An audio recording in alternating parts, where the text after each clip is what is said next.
പ്രിയമുള്ളവരെ, ഇത് നമ്മുടെ കരുവാരകുണ്ടിലെ ചെറക്ക ഇക്കോ വില്ലേജിന് സമീപം ഒരു സായാഹ്ന ധർണയാണ്.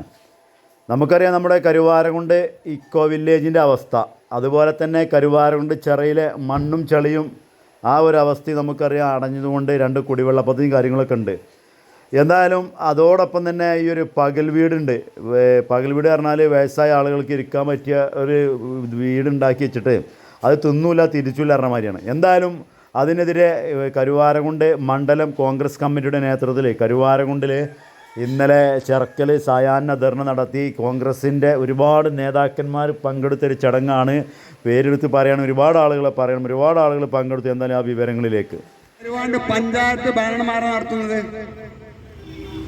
കരുവാരകുണ്ട് പഞ്ചായത്ത് ഒറ്റക്കാണ് ഇന്ന് സീറ്റും വരുന്നത്. 13 സീറ്റോടുകൂടി നമ്മുടെ കരുവാരകുണ്ട് ജനങ്ങൾ വളരെ പ്രതീക്ഷയോടുകൂടിയാണ് ഇന്ന് ഈ ഇടതുമുന്നണി പഞ്ചായത്ത് ഒരുക്കുന്നത്. ഞാനൊരു കാര്യം കേട്ടു. ഞങ്ങൾ ഈ ഭരണം വിട്ടുകഴിഞ്ഞ് പോകുമ്പോൾ സംസ്ഥാനത്ത് AP അനിൽകുമാർ ടൂറിസം വകുപ്പ് മന്ത്രി സ്ഥാനത്ത് നിന്ന് മാറുമ്പോൾ ഈ ടൂറിസം ഞങ്ങൾ 2 കോടി രൂപ നീക്കി വെച്ചിട്ടുണ്ട്. 2 കോടി രൂപ ഇതിന്റെ വികസന പ്രവർത്തനങ്ങൾക്ക് വേണ്ടി. ഞാൻ ചോദിക്കുന്നു, ഈ പഞ്ചായത്ത് ഭരണസമിതിയോടും ഈ നാട്ടിലെ ഇടതുപക്ഷത്തിനോട് ഞാൻ ചോദിക്കുകയാണ്, ആ 2 കോടി എവിടെ? ആ 2 കോടി എവിടെ പോയി? ഇന്ന് ഈ ടൂറിസത്തിലേക്ക് പുല്ലും കാടും ചെത്താൻ വേണ്ടി ഒരു കൈക്കോട്ടോ ചട്ടകോ മേടിച്ചു കൊടുക്കാൻ പറ്റാത്തൊരവസ്ഥയിലേക്കാണ് പോണത്. 2-3 തൊഴിലാളികളെ എടുത്തു അല്ലാതെ എന്ത് പ്രവർത്തനമാണ് ഈ ടൂറിസമായി ഇവിടെ നടത്തിയിട്ടുള്ളത്? ഭരണമുണ്ട്, പഞ്ചായത്ത് ഭരണമുണ്ട്, സഹോദരന്മാരൊക്കെ ഇവിടെ ഉണ്ട്. എന്റെ പാർട്ടിക്കാൽപ്പെട്ടവരുണ്ട്, ഞങ്ങളെ മുന്നണിയിൽപ്പെട്ടവരുണ്ട്. ഞാനൊരു ചോദ്യം ഈ നാട്ടുകാരോട് ചോദിക്കുകയാണ്, എന്താ കൂട്ടരെ ഇന്നീ മണല് വാരണ്ട്? എന്താണ് ചളി നീക്കണ്ടേ? എന്താണ് നിങ്ങൾക്ക് ഉറക്കം നടിക്കുകയാണോ? അതോ ഞാൻ പ്രസിഡന്റ് ആയപ്പോ മാത്രമാണോ ഈ നാട്ടിൽ സമരക്കാരുണ്ടായിരുന്നത്? നിങ്ങൾ സമരം ചെയ്തത് കൊണ്ടാണ് ഇന്ന് പാർട്ടി വലിയ ദൗത്യമാണ് എന്നെ ഏൽപ്പിച്ചുള്ളത്. ഞാൻ കരുവാരകുണ്ട് കോൺഗ്രസ് മണ്ഡലം കമ്മിറ്റിയുടെ പ്രസിഡന്റ് ആയതുകൊണ്ട് ഞാൻ ആദ്യം എടുത്തൊരു തീരുമാനം, ഈ ഇക്കോ വില്ലേജിലെ പ്രശ്നങ്ങൾ പരിഹരിക്കുക, പകൽ വീട് പ്രശ്നങ്ങൾ പരിഹരിക്കുക, ഈ മണൽ നീക്കം ചെയ്യുക. മണൽ നീക്കത്തെ പറ്റി ഞാൻ 1-2 വാക്കിൽ ഞാൻ പറയാം. എനിക്ക് ഏകദേശം ഒരുപാട് വ്യക്തികളോട് സംസാരിക്കാനുണ്ട്. ഇത് പ്രസിഡന്റ് പദം ഏറ്റെടുക്കുന്ന 2ാമത്തെ ദിവസമാണ് പഞ്ചായത്തിലേക്ക് വിവിധ രാഷ്ട്രീയ മതസംഘടന സാംസ്കാരിക രംഗത്തുള്ള എല്ലാവരും, എനിക്കറിയാം എന്റെ എല്ലാ സുഹൃത്തുക്കളടക്കം ആ സമരത്തിലുണ്ടായിരുന്നു. ഞാൻ അന്ന് അവരോട് ഒറ്റ കാര്യമാണ് പറഞ്ഞത്, ഈ മണൽ നീക്കിയാൽ വീണ്ടും മുകളിലെ മണൽ ഇനിയും വരും. അപ്പൊ അതുകൊണ്ട് നമുക്കൊരു 2-3 മാസം കൂടി കാത്തിരുന്നോട് ചോദിച്ചു. അപ്പൊ അന്ന് ചോദിച്ചത് 3 മാസമല്ല, 1 സെക്കൻഡ് പോലും കാത്തിരിക്കാൻ ഞങ്ങൾ തയ്യാറല്ല. പ്രസിഡന്റ് അല്ലെങ്കിൽ പ്രസിഡന്റ് രാജിവെച്ചു പോകണം. ശരി, ഞാൻ നീക്കാൻ തയ്യാറാണ്. ഞാൻ എന്റെ MLA അന്ന് എന്റെ MLA ഞാൻ വിളിച്ചു പറഞ്ഞു, എനിക്ക് ഈ ചെറിയ മണ്ണും മണൽ നീക്കാൻ നിങ്ങൾ എന്നെ സഹായിക്കണമെന്ന് പറഞ്ഞു. അദ്ദേഹത്തെ ഏറ്റവും വലിയ തീരുമാനം എന്താണ്? കലക്ടറെ വിളിച്ചു. കലക്ടറും വന്നു. വിളിച്ചെന്താ പറഞ്ഞത്? ഇതിന്റെ ഒരു എസ്റ്റിമേറ്റ് എടുക്കാൻ പറഞ്ഞു. ഞാൻ എടുത്തോട്ടു. ഏതാണ്ട് 75 ലക്ഷം രൂപയുടെ എസ്റ്റിമേറ്റ് ആണ് അന്ന് എടുത്തത്. 75 ലക്ഷം രൂപയുടെ എസ്റ്റിമേറ്റ് എടുത്തു. ഞങ്ങളത് കൊടുത്തു. ഉടനെയാണ് തെരഞ്ഞെടുപ്പ് വന്നപ്പോ ഒരു 4 ദിവസം, അതല്ലെങ്കിൽ നിങ്ങളൊക്കെ അറിയാം, നാട്ടിലെ എല്ലാവർക്കും അറിയാം, തെരഞ്ഞെടുപ്പ് വന്ന പെരുമാറ്റച്ചട്ടം വരും. ആ പെരുമാറ്റച്ചട്ടം വരുമ്പോൾ ഇതെല്ലാം നിൽക്കും. അതെന്ത് കാര്യങ്ങളാണ് നിൽക്കും. അതിന്റെ ആ പോരണ്ട് ഏതാണ്ട് 1.25 കോടി രൂപ ഞങ്ങൾ ഭരണം ഒഴിഞ്ഞു പോകുമ്പോൾ ഇത് നീക്കി വെച്ചിട്ടുണ്ട്. അന്ന് സൗഖ്യത്ത പ്രസിഡന്റ് 1.25 കോടി രൂപ ഞങ്ങൾ പോകുമ്പോൾ നീക്കി വെച്ച ഫണ്ട് ഇന്ന് എവിടെ? ഞാൻ ഈ നാട്ടിലെ ജനങ്ങളോട് നിങ്ങൾ ചോദ്യം ചെയ്യണ്ട, 1.25 കോടി എവിടെ പോയി? അതെന്താ പറഞ്ഞത്? ഞാൻ പറഞ്ഞ അതേ വാക്കാണ് എനിക്കെതിരെ ഗൗരവ പ്രസംഗിച്ച ഇന്നത്തെ വൈസ് പ്രസിഡന്റ് പറഞ്ഞത്. ശാസ്ത്രീയ അതിന്റെ ഒരു പഠനം നടത്തണം. എന്നാൽ ഇവിടെ വലിയൊരു അണക്കെട്ട് കൊണ്ടുവരണമെന്നാണ് അവർ പറയുന്നത്. ഏതാണ് അണക്കെട്ട് എന്നുള്ളത് എന്താണ് ഞങ്ങൾക്ക് മനസ്സിലായില്ല.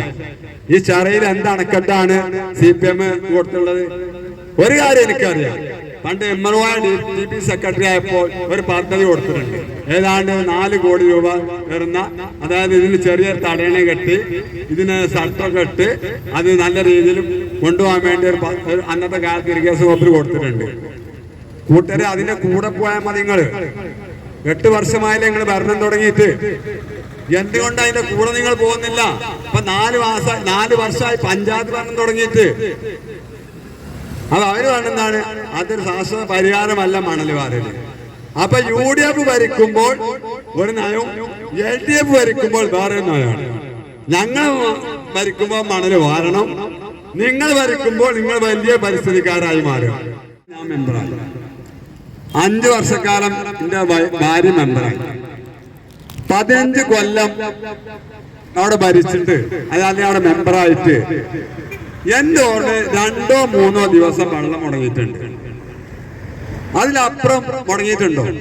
ഇവിടെ ഇന്ന് 9 മാസമായി 866 കുടുംബങ്ങളുടെ കുടിവെള്ളം മുടങ്ങിയിട്ട് മില്ലുകുന്നത്ത് വെള്ളം അടിച്ചത്. ഞാൻ എന്റെ സുഹൃത്തുക്കളൊക്കെ കൂടി ചമ്മൂന്നത്ത് വെള്ളം അടിച്ചു. ചമ്മൂന്ന് വെള്ളം അടിച്ചാൽ വലിയൊരു കഥ ഉണ്ട് അതിന് പിന്നില്. ഞാനും നമ്മളെ തയ്യൽ മജീദും നമ്മളെ റസാഖും എല്ലാം വെള്ളവണ്ടി കൊണ്ട് പോവാണ്. ഏതാണ്ട് 4000 ലിറ്റർ വെള്ളം കൊണ്ട് പോകുമ്പോൾ ഞങ്ങളെ ബാക്കിൽ തടസ്സപ്പെടുത്തിയൊരു വണ്ടി വന്ന് നിൽക്കുന്നുണ്ട്. അപ്പോ എന്താ സംഭവം എന്ന് ചോദിച്ചപ്പോ മെമ്പറും പരിവാരങ്ങളും 2 ടാങ്ക് കൊണ്ടുവരികയാണ്. നാളെ ഞങ്ങൾ വെള്ളം അടിക്കുന്നുണ്ട്, നിങ്ങൾ ഇനി വെള്ളം അടിക്കണ്ട.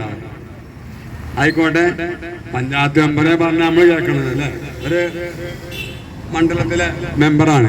ആ മെമ്പർ ഞാൻ പറഞ്ഞു, മെമ്പറെ നിങ്ങൾ വെള്ളം അടിക്കുകയാണെങ്കിൽ ഞങ്ങൾക്കൊരു പ്രശ്നമില്ല, ഞങ്ങളത് അടിക്കണില്ല. വെള്ളം അടിക്കാനകത്ത് അത്ര വലിയ സുഖല്ല പരിപാടിയൊന്നുമല്ല അല്ലേ. ഒരു 2000-2500 രൂപ ഡയറി ചെലവ് വരും. ആട്ടെ, ഞങ്ങൾ സമ്മതിച്ചു കൊടുത്തു.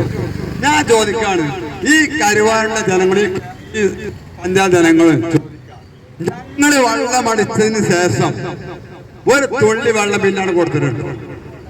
അതെന്നെ ആളെ നോക്കിയാ വെള്ളം കൊടുക്കുന്നതാണ്. എന്റെ ചെമ്പുകുന്നിലെ എന്ന് പറഞ്ഞാൽ ഞാൻ പെറ്റു വളർന്ന എന്റെ സഹോദരങ്ങൾക്കാണ്. അവിടെ ഞാൻ രാഷ്ട്രീയം നോക്കാറില്ല. എന്റെ വാർഡിൽ ഞാൻ രാഷ്ട്രീയം നോക്കാറില്ല. അവിടെ എല്ലാ പാർട്ടിക്കാരും ഉണ്ടാവും. ലീഗ് ഉണ്ടാവും, കോൺഗ്രസ് ഉണ്ടാവും, CPM ഉണ്ടാവും, എല്ലാ പാർട്ടികളും. എനിക്ക് അതിൽ ആരും ഒരു വിയോജനമൊന്നുമില്ല. എല്ലാം എന്റെ ഇതിന് വക മാറ്റിയിട്ടുണ്ട്. അടുത്ത വർഷം തുടങ്ങുമെന്നൊക്കെ പറഞ്ഞു.